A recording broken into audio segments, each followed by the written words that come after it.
right, moment of truth. Does it function?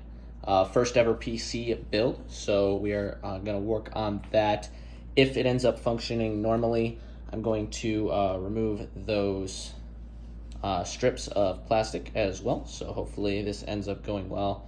First on the list is to turn on the power supply, which should, if it works, give power to the motherboard and do RGB right there. So let's see. Looking good so far. All right, moment of truth, everybody. Does the RGB and everything function?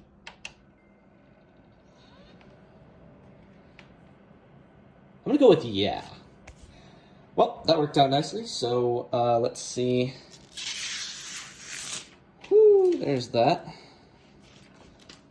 And second one is going to be.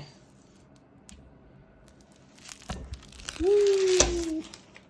And there is plastic number 2 off. Thank you so much. And that's my first PC build.